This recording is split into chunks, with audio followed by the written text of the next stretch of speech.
So welcome everyone to this last seminar of traditional boats and maritime traditions. Today we're very glad to have with us Veronica Walker Vadillo, who's a maritime archaeologist and dear friend and colleague. She's currently a postdoctoral researcher at the University of Helsinki. She specializes in maritime archaeology and maritime cultural landscapes of Southeast Asia, and today she will be presenting us the living boat, traditional boat building practices and socioecological systems in Southeast Asia. Thank you, Veronica, very much for being here, and we're looking forward to hear what you have to say today. Well, thank you so much for that introduction, and I'm very happy to be here. I really like the work that you're doing in Greece, so I look forward to seeing any possible parallels or ways of using more of the stuff that we do in Southeast Asia apply to other places. Now, the study of boats and ships found in archaeological contexts in Southeast Asia is usually limited to cataloging and describing remains in various degrees of detail. But more often than not, these remains become part of lists, with very few attempts to analyze them beyond their material form. This emphasis on description over analysis has hindered our ability to make meaningful advances in the study of maritime cultural landscapes in Southeast Asia. While it is true that archaeologists are bounded by the material in our pursuit of knowledge, the study of Southeast Asia's maritime past can be enhanced by studying material objects not just as items, but as things that constitute and construct and structure behavior. As items made of wood designed to transgress a watery environment that has been denied to humans until diving was invented in the 20th century, boats have a multifaceted quality that is deeply rooted in nature. In this presentation, I will discuss the need to apply a socioecological approach to study the boats of Southeast Asia, exploring not just the rituals that surround shipbuilding, but also the ways in which, through these practices, we can examine how humans see the universe and how the material and the environment constitute and structure behavior. Now, before we start in this presentation, I want to give a shout out to Thai anthropologist Narum Hinshiranan. The title of this talk is in homage to her article, Gabang, the Living Boat, which was written in 2000. And this is an excellent account of boat building practices among the Mokeng of Thailand and how modern times are bringing about some changes. Now, this text is in open access, so I thoroughly recommend that you read it if you want to expand on what is being discussed here today, because today I'm going to focus in Cambodia, but she focuses on the Mokeng from an anthropological perspective. Now, the boat or the ship is an enduring cultural symbol deeply embedded in human consciousness. Ships can be symbolic of social structures and power hierarchies. They can become associated with metaphysical journeys to lands beyond the human realm, or serve as metaphors of life resembling difficulties we face in our journey under the sun. The way in which boats bridge land and water has secured them a special place in human ideologies, specifically for communities that live in close coexistence with watery environments, from marshland to flooded forest or coastal spaces. Now, when the water features prominently in a culture's worldview, we often see how boats become liminal agents, capable of moving not just between elements, but also between worlds. Boats have the ability to carry fishermen into the ocean, but they can also carry the soul of the deceased into the netherworld. It is in this intersection between human and nature where we find ships and boats transform into connecting agents with other than human agency that bridge the gap between humans and nature, between the world of the living and the world of the gods. Now, in Southeast Asia, boats have gained symbolic significance, at least in two different ways. One of them is through the personification of boats during the construction process and through metaphors linked to social organization and worldview in both insular and mainland Southeast Asia. In the first case, boats are imbued with other than human agency through construction processes and ritual performance. And their personification is often enhanced through naming, where boat parts are given names of human body parts. Now, in some instances, rituals performed by boat builders liken the construction of a boat to the conception and birth of a human child. The boat then becomes more than an object. It has the power to view dangers and to avoid them. And it can also bring good luck and prosperity to the owner, who is in turn required to perform certain ritual practices and behave appropriately. Now, boats have further acquired enhanced symbolic meaning through metaphoric associations that are connected both to social organization and worldview. As Meng Wan has noted in his seminal paper, Shipshed Societies, Boat Symbolism and Political Systems in Insular Southeast Asia, hierarchies at play on board ships model cosmological and social order that many communities have adopted later on land. The reproduction of social order on board vessels is also clearly visible in mainland Southeast Asia, both in the Thai and the Angkorean royal barges, where the distribution of space within the boats and between boats is clearly hierarchical. Nevertheless, beyond a parallel of societal order, boats are also conceived as liminal agents of the netherworld. As Vallard has pointed out, ships feature prominently in all major social events in Southeast Asia, from marriage to death or even in child presentations. In these spaces, boats are even appear as decorations in textiles used for these rituals, where they represent a new stage of being. So that's one of the symbolic understandings of boats in Southeast Asian societies. Now, in the project that I am preparing, I want to briefly step away from the archaeological material to critically examine social practices surrounding boat building in Southeast Asia from a socioecological perspective. This kind of approach aims to enhance our understanding of boats as social entities within this region and explore ways of using this traditional ecological knowledge and the socioecological behavior found in the ethnography to contextualize the archaeological material. This approach, strengthened by the Maritime Cultural Landscape Framework, will allow us to tap into boat building practices to understand ritual performances and materialize narratives of local understandings of the world and the role that these communities assign themselves within it. The project will contest current approaches that privilege observation over interpretation and provide researchers with new models that may explain archaeological material within its own cultural horizon. So what is a socioecological approach? This approach, also known as coupled human-natural systems, is concerned with the interaction between humans and their environment, understanding these interactions as a complex adaptive system of human and non-human entities that interact within networks. In this approach, the individual behavior of entities are understood to be interdependent. So entities adapt to changes in their social and ecological environment, and their socioecological environment changes as a result from these diverse elements. Even small changes to one of these elements can result in changes to the system, causing entities to adapt to a new environment again.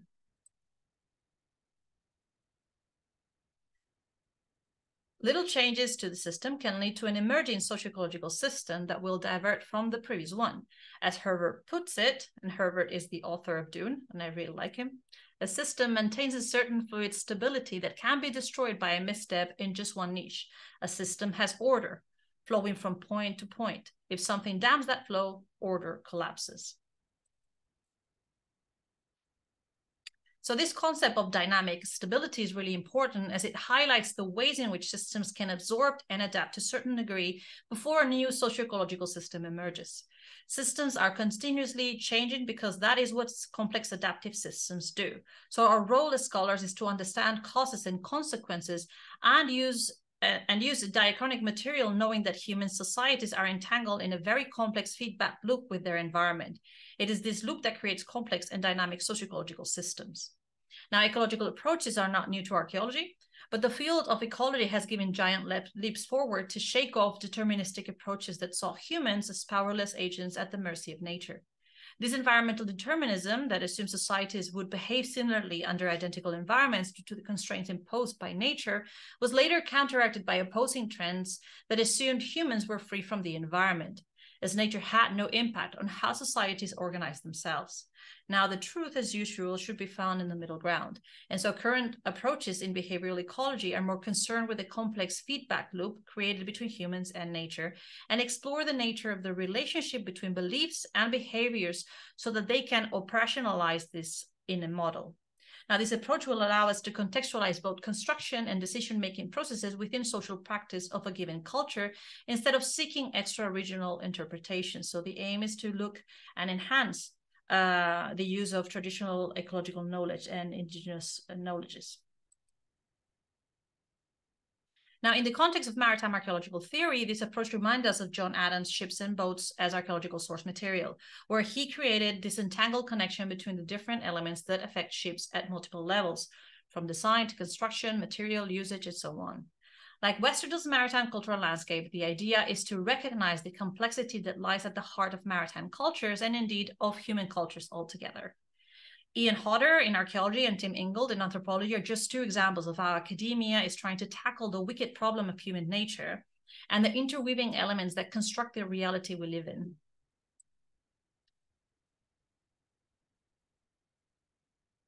Now, the socioecological approach allows researchers to operationalize models of human behavior through this complex feedback loop that can be applied to any research project dealing with human-nature relations. In Southeast Asia, in particular, there's a high level of significance of the supernatural in boat building practices that connects humans to the environment. This is reflected, at the very least, in informal institutions that guide the way boats are built and constrain to a certain degree what a boat is, how it should look like, or how it should be used. In my upcoming project, I want to find ways of better studying these management regimes to elicit commonalities and then explore whether these commonalities are elements of a system of variations in Southeast Asia. Now, how can we operationalize this feedback loop for the study of boats as social practice entangled with nature?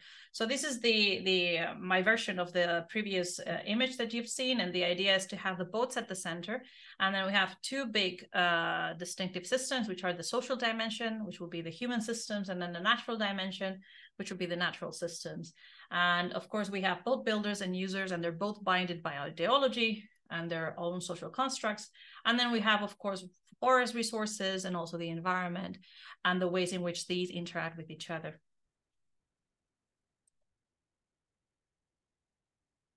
So in what follows, I will apply this model to Cambodia and traditional boat building practices in this area of the Mekong River Basin. This was my first contact with maritime archaeology as a discipline, and to me, it has been the gift that keeps on giving. Boat construction in Cambodia really epitomizes this complex feedback loop between nature and humans. It shows this entanglement between ritual and practice and demonstrates how boats are more than just their techno-functional capabilities. Understanding the social context in which boats are created and used in a Khmer context, I have been able to explore more nuanced understandings of Angkorian nautical iconography, that is medieval Cambodia. The aim of my upcoming project is to reproduce this type of study in other regions of Southeast Asia and then see how they connect to each other. So a Cambodian proverb says that when you go into the river, the crocodile is waiting for you. When you climb up the bank, the tiger waits for you. These words act as a reminder of the precarious place that the Khmer people hold in nature. They're perched between impenetrable forests and untamable rivers. The Khmer worldview reflects a duality that splits the world into domesticated spaces and wild forests. In their deep history, the Khmer order the world into domesticated spaces and wild spaces. The village is called a srok and was the realm of the humans, a piece of land extracted from the forest that was transformed into a safe space through the clearing of the trees and the domestication of wild entities called the Nekta. And these are the ones that inhabited the land. These otherworldly guardians offer protection to the community so long rituals and offerings were observed, and people behaved correctly. Now, exogenous religions like Hinduism and Buddhism were later incorporated into this understanding of the world, and they were assigned a place in the village. So the Buddhism nowadays only has control over the village spaces, over the domesticated spaces. Now, outside this domestic bubble, a vast land of wild forests extended. They were inhabited by ambiguous wild spirits, a type of undefined chthonic entities who are considered the owners of the land and the water. For locals, they are guardians. People that we cannot see. They're punishers and they're also healers. They're sometimes ancestors, sometimes they're not. So they're quite ambiguous in their forms. As owners of the resources needed by humans, these entities are entangled in complex ways with social systems. They are arbiters of justice and morality and the local economy by controlling access to goods, for example. This sets the stage for transactional exchanges between these supernatural entities who own the resources and humans who need to act in specific ways to gain access to these resources. Although current practices are tightly intertwined with Buddhism and Brahmanic traditions, anthropological studies have identified strong pre-Indian strata that has survived and continues to thrive through this day. So, but even though there's a lot of elements that could be assigned to Buddhism or Brahman cultures, there's a very strong pre-Indian strata there. So while the prey and the srok are opposing spaces in the Khmer world, these are not immutable spaces. Forests can be transformed into domesticated spaces, and the forest can take over the spaces that have been domesticated if the proper ritual and good behavior are not followed. So even though there is a clear demarcation between the prey and the srok, between the forest and the village, there's also a fluid relationship between them. So the division of space is crucial for our understanding of boat building practices in Cambodia. Since the tree is a resource to be found in the forest, the first stage of boat building happens in the realm of ambiguous territorial chthonic entities. The need to engage with these entities require the boat builder to act as a mediator with the non-human actors, so his role cannot be reduced to craftsmanship alone.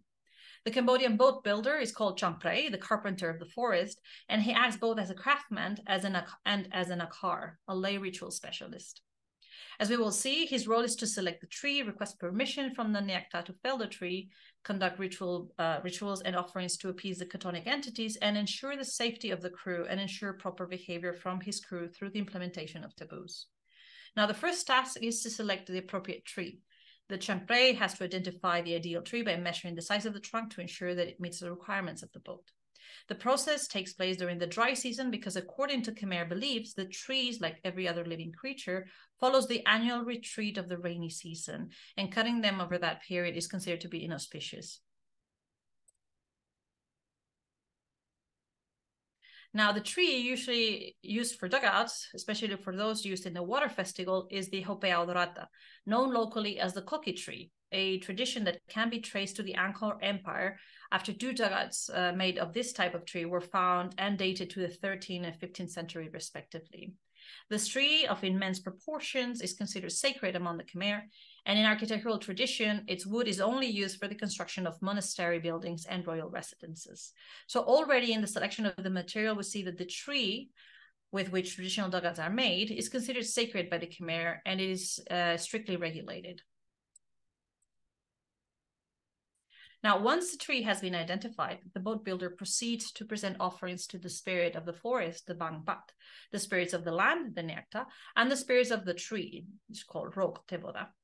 This includes a pork face and a hand of nuon, a type of bananas. Then a request is made, accompanied by further offerings, to ask the Rok Tevoda, the spirit of the tree, to leave his home. Candles and incenses are lit as the Champray invokes the spirit, saying, "We, your servants, request this Koki tree to make a tuk. Tuk is a boat. We pray for you to agree to our request." A letter is then placed on the trunk to inform the spirits that after 7 days they will return to fell the tree, and to ask them to remain but to stay as far away as possible. The tree is then in a state of soullessness while the spirit prowls around the area. Now, this state is considered to be extremely dangerous for boat builders, who have to protect themselves by requesting the help of Preya Vishnukar, the artisan god. Now, after the 7-day wait, the boat builders return to the site, and before they start cutting the tree, they wait for a few minutes before performing a mock attempt to fell the tree. Holding a Nazi in his hand, the Champray asks, "Have the lords considered to give us the tree?" To which the crew responds, "Yes, they have." The Champray interpolates the spirits once more. "Is it true?" And he is answered again by his crew, "Our lords have clearly given it." Now, this is repeated thrice before starting to cut the tree. During this process, absolute silence is observed.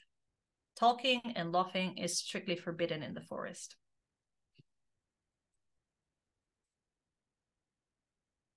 Now, the felled tree is carved from chiseling tools, even though there is ample evidence that saws would have been available to them at least from the 1200s.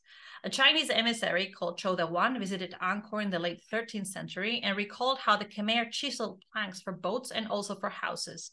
He decried this as a waste of resources in what is clearly big cultural differences between the Chinese and the Khmer of Angkor. Now, what's important from this is that the people of Angkor knew about saws. They just chose not to use them, which is another example in which the techno-functional aspect of tools is secondary to the social practice and systems of beliefs. Now, boat builders proceed to open the walls of the dugout by lighting a fire that is fuel with the debris of the hollowing out process. Now, Helms has proposed that as living forms with ascribed supernatural potencies, trees that were transformed into boats likely retain the extraordinary powers of the parent tree. In this sense, the consumption of the boat's debris from the hollowing out process in the fire on which the boat is later placed can be seen as part of this material processing wherein the discarded wood is burned and made part of the boat through the smoke and the heat. And this use of smoke to return or to give some physical items back to the spirits is documented, for example, in food offerings as well. Now, the way in which wood is processed in Cambodia for the construction of dugouts ensures the continuation of the tree's supernatural powers and agency into the boat. The need for other than human agency in watercraft that could contribute to safe and profitable journeys may explain the survival of this type of wood processing for boat building in Cambodia up until the early 21st century, even though other technologies like plank-built ships or the use of saws were available through contact with other cultures. Now, once the dugout has been evened out, the log is turned over and left in the woods to dry for 1 or 2 weeks. The end product is, at this point, is called the tukamro, the wild boat. When the work in the forest is finished, the boat builders bid farewell to the spirits of the forest, the bangbat, leaving offerings for them, like 2 chickens and a bottle of rice wine. And then the dugout is taken to the village, where the boat builders involved in the events of the forest request protection and refuge to the Preisrok, the guardian spirits of the village. Now, the ceremony to cross the threshold of the village is similar to the one celebrated for the felling of the tree. But this time, the ones conducting it are the owner of the dugout and the Changstrok, the carpenter of the village, who will be in charge of the work during this phase of construction.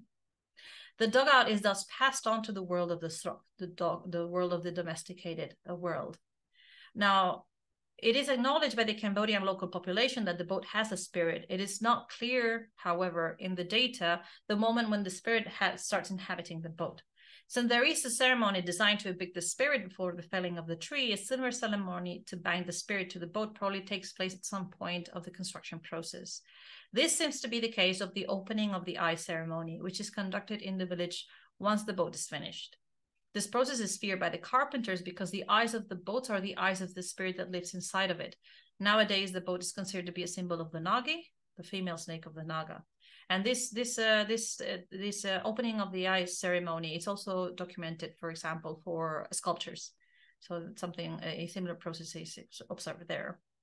Now, boat builders take great care of not anchoring the chief carpenter or breaking things in front of the eyes. These are made with wood and both have to weigh exactly the same because otherwise the boat will tilt towards one side, or so that's what they argue. Now, before placing the eyes on the hull, mandatory offerings are made to Pishnukar. A well-cooked pork face, a cooked chicken, a ban, a hand of nuon bananas, 5 candles, 5 incense sticks, 5 cigarettes, 5 betel leaves, 2 slator, a bottle of rice wine, some holy water, and gold and silver leaves are part of these ceremonial offerings. Now, after setting the offerings, the akar, the head of the carpenters and a lay ritual specialist, pours water over the eyes and ties a cord around the wrist of those who have participated in the construction of the boat. And during this process, he sings a song of victory called Chijanto in Khmer. Now, when the dugout is finalized, a baptism is organized on the date of the birth of the owner.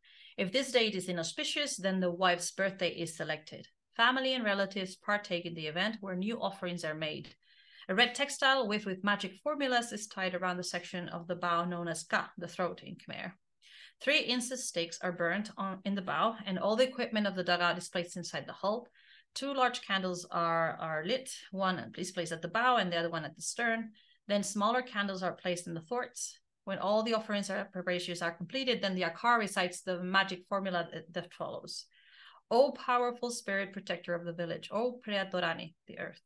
Today we have organized this ceremony to request your permission to launch the tuk on the water of the boat.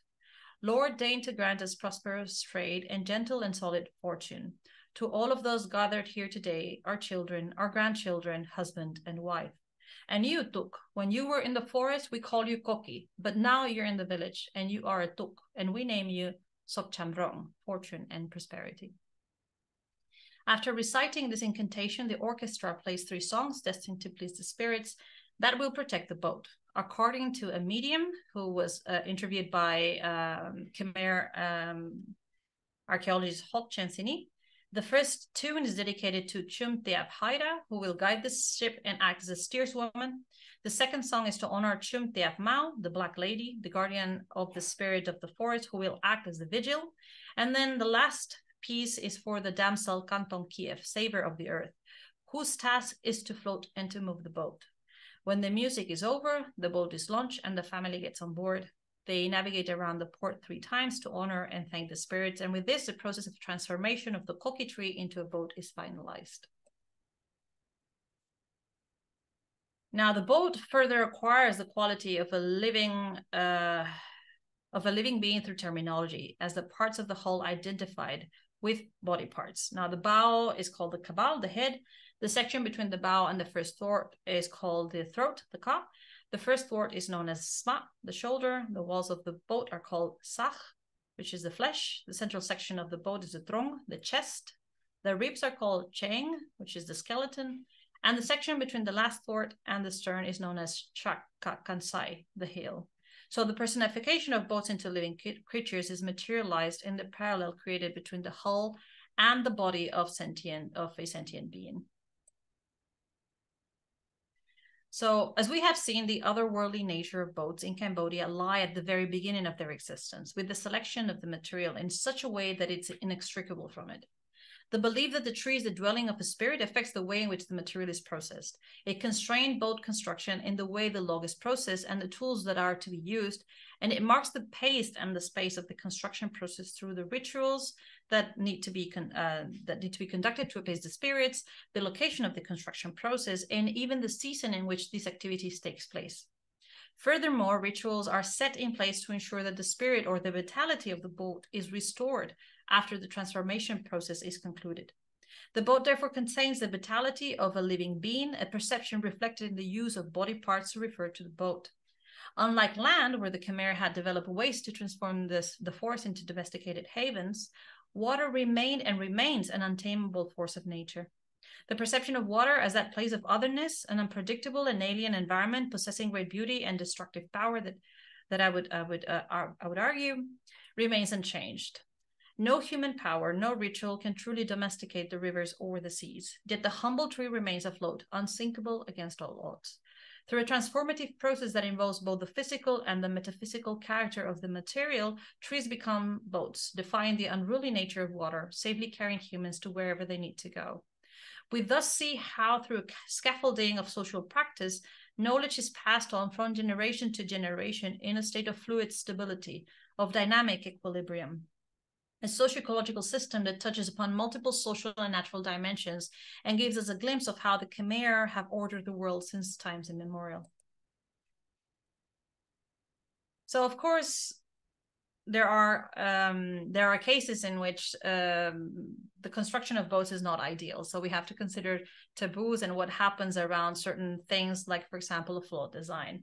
And I think this is it's a complicated issue to tackle because, of course, no one wants to talk about it. But it's also quite rewarding if you think about how this can be applied later on to archaeology. So when I was conducting fieldwork in 2008, I discovered this dugout, unfinished dugout that you see in the lower section in a Buddhist temple in one of the floating villages of the Tonle Sap. And I didn't really understand why would that boat had ended there. And it was quite clear from the photographs. You can't see it here, but it's twisted. So the design has been twisted somehow. And of course, it's unfinished. And then this was in 2008. And then in 2016, the Apsara Authority discovered this boat, this dugout, that while they were doing like really deep construction work in the Angkor Thom area. And the boat has been dated to the 13th century CE. And although we don't really know what's the archaeological context, because it was found through construction or by construction workers, so the context has not been documented. The fact that it was found several meters underground suggests that it may be that they were trying. This is a way of disposing of the boats that were flawed, that could not continue, and this is because according to present-day boat builders, the only way that spirits can be appeased is by ritual, and so that's why unfinished or boats that have not been produced well, they end up in Buddhist monasteries at the time. So the Buddhist monks are the ones who are conducting the rituals to appease these spirits. But of course, as we've mentioned, there is a certain degree of fluid stability. So some things will change. And it may be that in previous time, when Buddhism didn't have such a great hold on local populations, it may be that the tradition was to just bury the boats a little bit further down the ground and return the tree to its place. So this is one of the ways in which we can sort of like work this kind of information towards the archaeology. And of course, there's another thing that we need to consider, and I think this is one of the key things that we can tap into as archaeologists, and that is shocks to the system and thresholds or tipping points when some traditions may change. And this is one of my favorite graphs. It's called a double dip point. And the system is represented really well as a circle element here. And the idea is that this ball, which represents the system, will fluctuate, and that's what we called this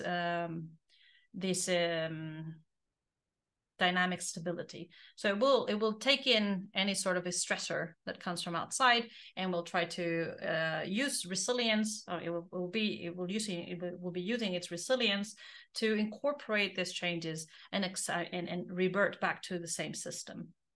However, there are some times where the stressor is too big, and for one reason or another, it will elicit change. And so the system will constitute a new system. And these stressors are what we should be looking at, the tipping points that make one system jump into a different system.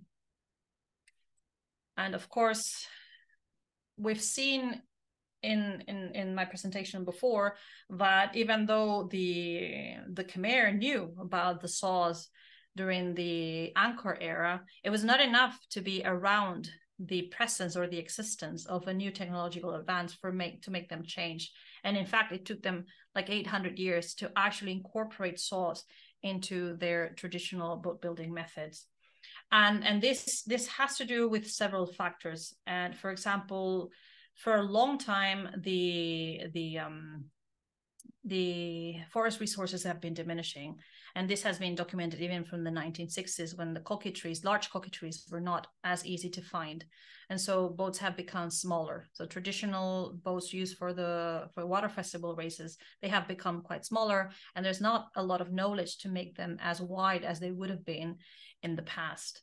There's also the introduction of new materials like fiberglass. And of course, this has had an impact and will probably have an even stronger impact as time progresses and designs of the boats, new designs of boats are introduced, if that ever happens. So it will be interesting to see what happens now with this introduction of new material. But perhaps one of the real tipping points in Cambodian or Khmer history is the Cambodian genocide of the 1970s. So when the Khmer Rouge came to power, they managed to murder around 20% of the population. This was mostly people who were older. So if you go to Cambodia nowadays, it's very hard to actually find someone who's very old.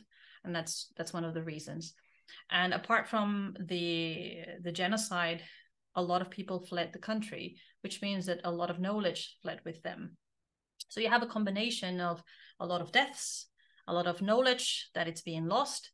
And as a result, younger generations are not adhering to so much of a tradition as they would have done in the past. And there's a combination of maybe not knowing or not caring about ritual practices, but also fear of retaliation. As I say, if you really believe that spirits will retaliate against you if you don't follow certain procedures, if that knowledge is not there and that chain of generation to generation knowledge exchange is broken, then of course that fear would contribute to make people refuse to use traditional systems of construction.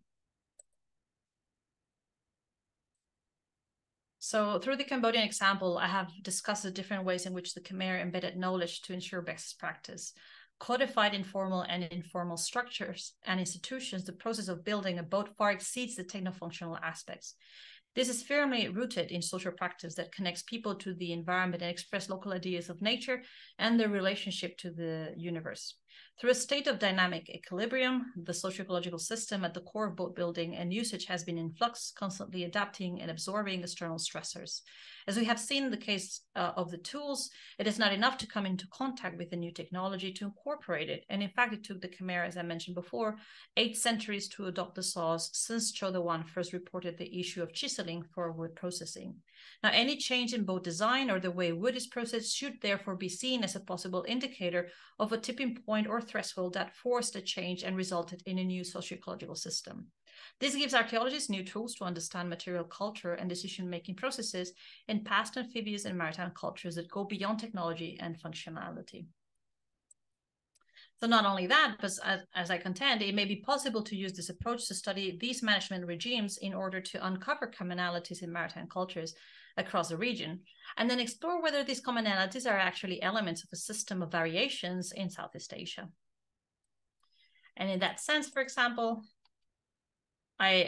one of the aims of the project that I want to tackle next is to look at different areas and how they relate to, for example, the Cambodian example. And in Thailand, we find the very similar royal barges. They have similar spiritual dimension to them. They are constructed in a very similar way to the ones that were made in Cambodia during the Angkor period, but also in the historical period. These were also connected or very similar to the ones that we find also in Myanmar. And so there's that cultural connection between the three, but they all have different forms. And these are very interesting because, like, for example, the one that you see in the picture, this one over here. So this is a historical royal barge from the late 19th century or early 20th century. And this one is probably either from the 19th century or earlier. It's a decommissioned barge, and it's now kept in the Thai Royal Navy, Thai Navy Division for the Royal Barges, right next to the Thai Royal Barges Museum. And this is not open to the public. And still they remain, all the barges that have been decommissioned are kept there. And a shrine has been constructed for them. They all carry these kind of, especially the ones that have the bow, because that seems to be the real core of the spirit. The bow has these ribbons tied around them that mark the importance, the spiritual character of the barge. There's also this tradition that if they find any kind of pottery or thing that looks old on the ground, they'll take it back and they'll put it inside the boat, and they'll keep there along with the offerings that they're giving and incense burning and things like that. But this is not only observed actually in the royal boats. While I was doing my PhD, I was looking at videos on YouTube, and I came across this really fascinating phenomena that I would call of people who, like local communities, who find what probably is historic boats, either in the mud while they're digging out fish ponds or like prawn fisheries. They'll find old boats, and the whole community will come together. They will invest in hiring, for example, someone with a crane, so that they can lift up this boat remains, and then they will place them underneath sheds, and then they will put these ribbons tied around them. They'll set up some shrines, and they'll set up some offerings in front of the shrine. So it is very much embedded in the local community. And if you've seen pictures of the wonderful Panom Surim wreck, which is a very ancient shipwreck that was found in Thailand not long ago, if you go to the site, there is actually a shrine constructed in front of the site. So this is carried on in common boats as well. Then, of course, there's also data from Malaysia. There's a really good book that was produced by the Viking Museum, the Roskilde Museum in Denmark, about how to construct a logboat among the Dayak of Borneo. And you see very similar patterns where, you know, there's a notification of the tree that we're going to fell the tree, and there's this spirit associated to the tree. And so there's a lot of ritual performance that happens around the construction of the boat. But there's also hierarchy within the boat and how people distribute themselves along the boat. And this is a very interesting case because it shows some ecological changes, because in the boat design of the Dayak, the central part is the part that takes in most water. So that area is reserved to slaves, or they used to be reserved to slaves, because that's where people would have to, take the water out.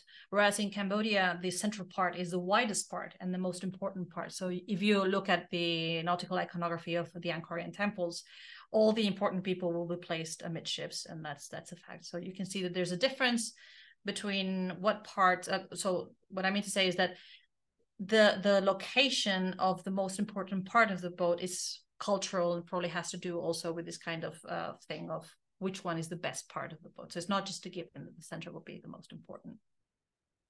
Now, the Philippines presents a really interesting case study that I went to tackle, and that's because when the Spanish arrived, the first documented notifications that we have of boat building practices indicate that they did plank boats, and they did it through chiseling. So they did it also and did not apply, they did not use the saws.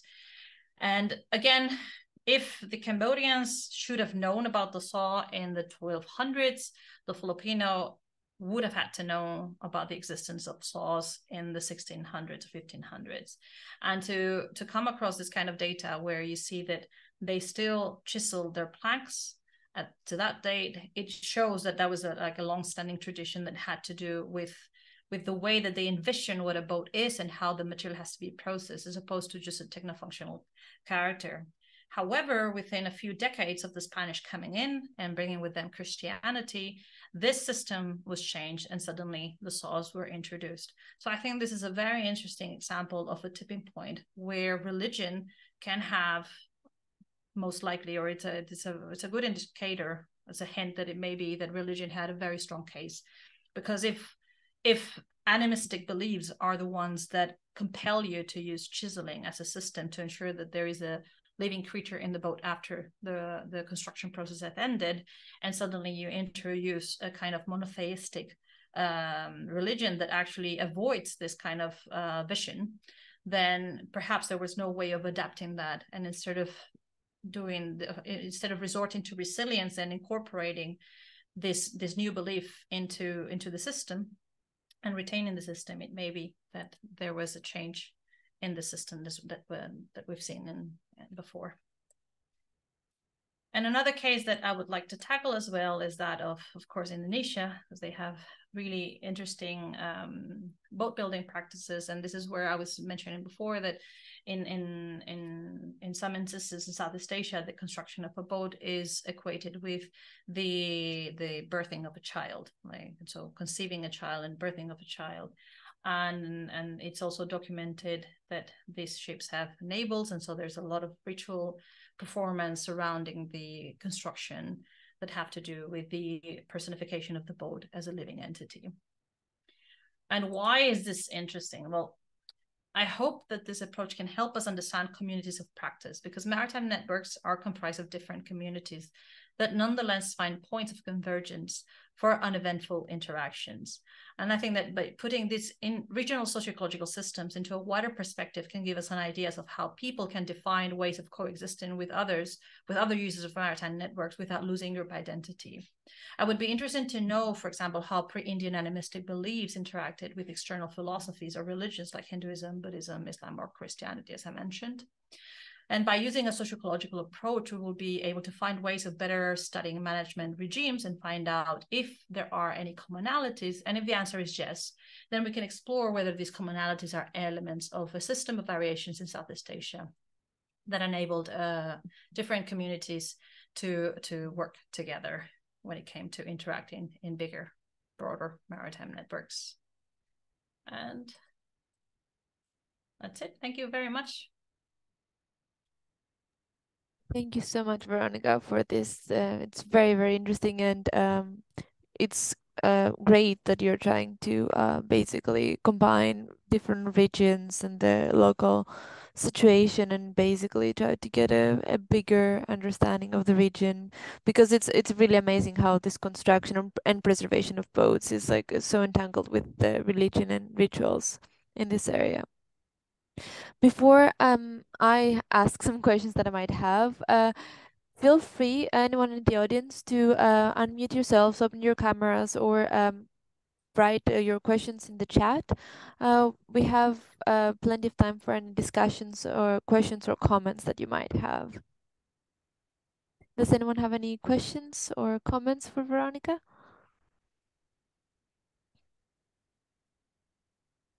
I hope I didn't speak too fast. No. If no one has right now, oh, wait, there is one. Anya Krieger is asking if the eyes on boats are painted as well.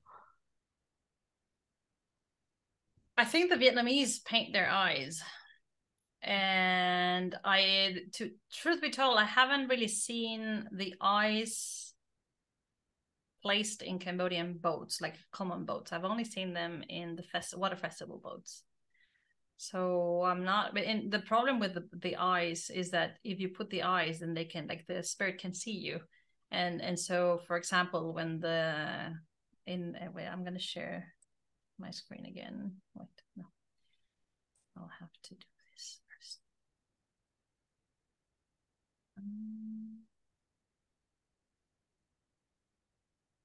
I'll share it quite fast. That was the eye, but I want to show you this one, this image here. So this is from a shipyard or boat building site in the Seine River. I think you need to share it again, Veronica. Again? We cannot see it. Yeah, sorry. Okay, yeah, no. There we go. You should be able to see it. Okay, so there's two things that they do that I find really interesting. One of them is that they take the bows away, and that's because these bows can be placed into the normal design of the boat.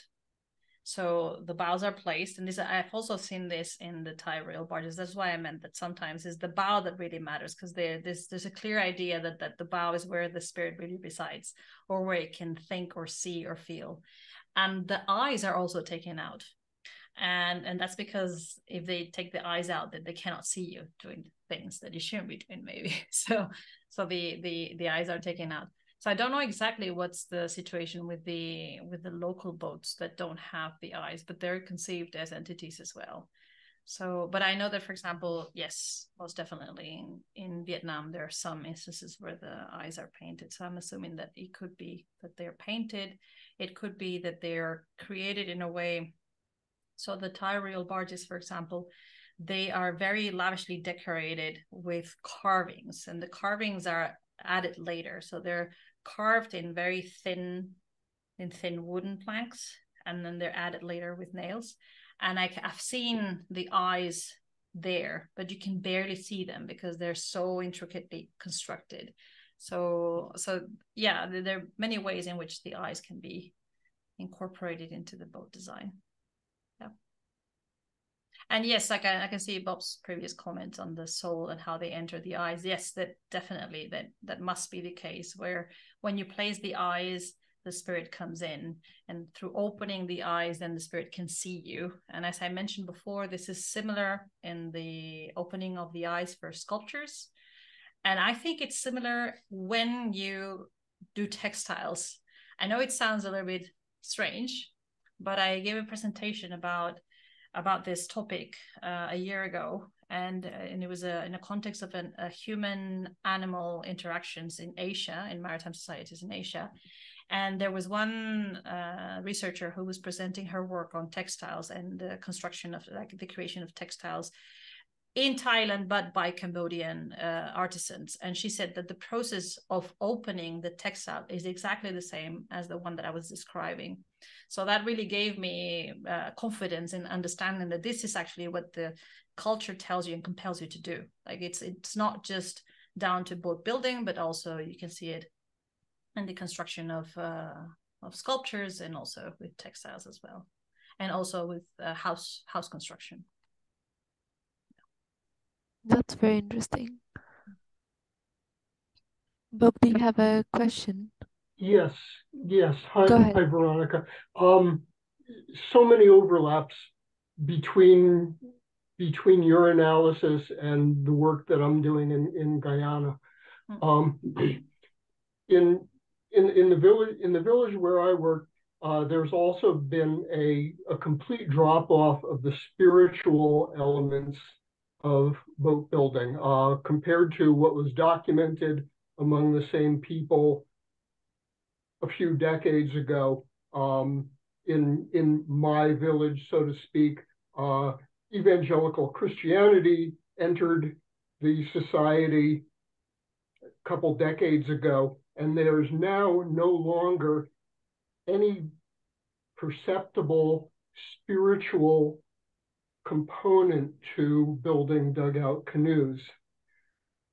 Do you see any other social ramifications when the spiritual aspect of boat building goes away? Do you see any other social ramifications for the relationship between people and boats? I think so. I do think so. Because this is a topic that I've been really thinking about, because it's so interesting. It's so fascinating, because on the one hand you have this structure that you have in your brain on how you have to construct boats and how they have to look like, and it's based on specific ideas of what the world is. I was very much inspired by, I don't know if you've read it, but Chris Gostin's book on a history of magic, and he was talking about how magic, religion, and science mix, how they interact with each other. And I really like the idea that magic is what you use to affect the world. So how you, so that's why I really, when I talk about how the materialists transform, I really think about this transformative kind of magic where, like, you are not creating a boat, you're transforming a matter into something different. So there's a different, like, it's not so much technology as let's say magic, and for example, if you think about smelting, and I know that in Africa, in various cultures of Africa, blacksmiths are considered to be also a sort of shaman, and that's what I was finding in Cambodia as well, that boat builders are not just boat builders, they're shaman. So and let's see, so the way that boats are constructed is constrained by the way people see the world. And that really defines the relationship that they have to nature and to the boat itself. And so if you take away that, then it follows that some change will happen. And it may not be direct, it may not be immediate, but it will come to it. Because if you don't have that social structure that compels you to do certain things in a certain way, if you miss that knowledge, then there is no reason for 2 generations down the line to change the system, because you can. There's nothing compelling you to retain a system. Like, why would you want to use a saw? Well, maybe it's better. So if there's nothing compelling you to not use the saw, then you may decide to change the way you do things. And the moment you change the way you do things, it changes the relationship that you have to things, but also to the environment. And that's what I find very interesting about this socioecological approach.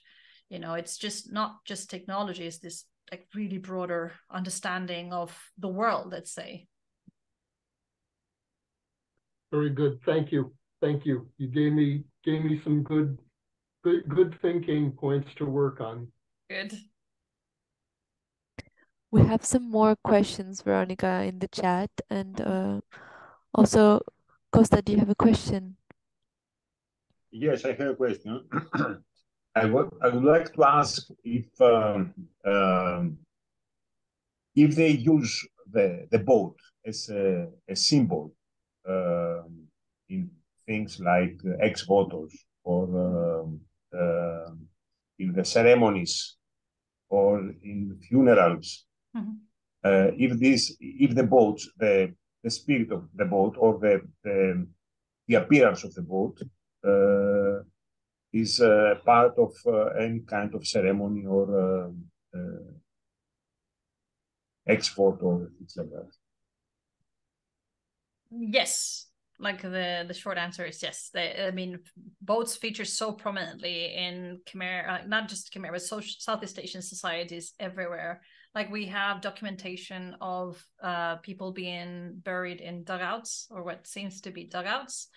And also, if you see certain pottery styles from the Philippines, for example, there's what seems to be dugouts in the leads, yeah, the lead of the ceramic. And there's more to it, like for example in Mangwan's work, Ship-Shape Societies, which is really good. I really recommend anyone to read it because it's very, very fascinating. The order of the boat is then translated into the societies on land. But even like in the Philippines, for example, bangka is the name of the boat, but the way that people refer to themselves in society is also reflective of the crews of the bangkas. And so like everything seems to revolve around boats, and of course because they're maritime communities, so the sea really plays a big role in their lives. And so yeah, it's very widely understood that boats are the means by which to reach the other world, for example. And I think that it's a matter of these transformative processes where boats are conceived as living entities. There's also this connection between the boats and amphibious animals like the crocodile. So there's this idea of the boat being a crocodile, or a crocodile being a boat in Indonesia that will take you to the other world. And so they're one and the other. So there's a lot of different ways in which local communities in Southeast Asia have incorporated the boat and the image of the boat into everyday practices, basically. So, and in their most important ceremonies, there would be somehow a boat. I hope I have answered. Yes, and the other question is, any individual boat has a name. They give a name, and what kind of names they give? I haven't really, so that's a very interesting question, because like for smaller boats, I haven't really seen that. It's just that the boats are thought to be the spirit of a snake. There's a big discussion on whether it was the snake or the crocodile, because it seems that the snake is a later introduction from the Hindu mythology, and that before it was probably the crocodile, but not names for themselves. However, when you look at the Thai royal barges, they are named.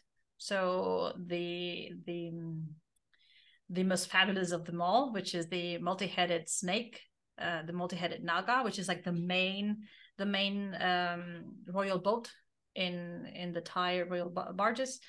It's called Anantanagarash, and that's the name, and it's its name. And then they're identified by single names that have to do with the decorations, but the decorations are just part of what they are, right? So this boat, the Anantanagarash, it's the serpent Ananta, and this is a very beautiful mythology that they have. So there's this Vishnu Anantasayin. It's the story of Vishnu, the god Vishnu, in between the creation of different worlds, and so it's resting on the serpent Ananta between creations, right? Basically, that's the world, the water, the ocean from where everything will be created. It's where they're lying, where Vishnu is lying on the boat, and that's exactly what it represents when you see it outside. And the king becomes Vishnu when he mounts on this boat. So that's why that boat is. It's not a boat that it's called Anantanagarash. It's Anantanagarash. So that's the difference.